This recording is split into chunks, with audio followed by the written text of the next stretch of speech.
Jai Hind students, I am Anjali Mishra. I am your Hindi teacher. Today I am going to teach about a poem.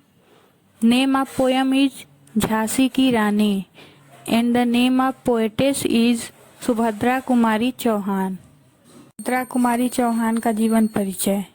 प्रस्तुत कविता हिंदी भाषा और साहित्य की प्रसिद्ध कवयित्री श्रीमती सुभद्रा कुमारी चौहान द्वारा लिखी गई है। इनका जन्म उत्तर प्रदेश के इलाहाबाद जिले में हुआ था। इन्हें बचपन से ही कविता लिखने का शौक था तथा इनकी अधिकतर रचनाएं देश प्रेम से ओतप्रोत रहती थी। वह एक रचनाकार होने के साथ साथ स्वाधीनता संग्राम में सेनानी भी थी। उन्होंने गांधी जी के साथ असहयोग आंदोलन में भी भाग लिया तथा 2 बार जेल भी गई थी।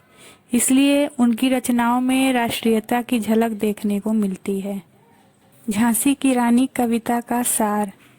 प्रस्तुत कविता में कवयित्री सुभद्रा कुमारी चौहान ने 1857 के स्वतंत्रता संग्राम में झांसी की रानी लक्ष्मीबाई द्वारा दिखाए गए अदम्य शौर्य साहस का उल्लेख किया है।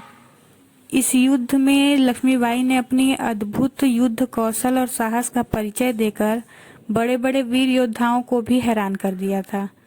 उनकी वीरता और पराक्रम से उनके दुश्मन भी प्रभावित थे, यानी इनका मुकाबला करने वाला कोई नहीं था। उन्हें बचपन से ही तलवारबाजी, घुड़सवारी, तीरंदाजी और निशानेबाजी का शौक था। वह बहुत ही छोटी उम्र में ही युद्ध विद्या में पारंगत हो गई थी।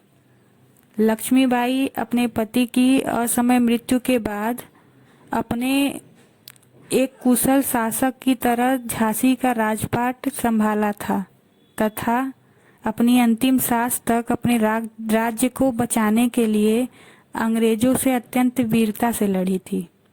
उनके पराक्रम की प्रशंसा उनके शत्रु भी करते हैं।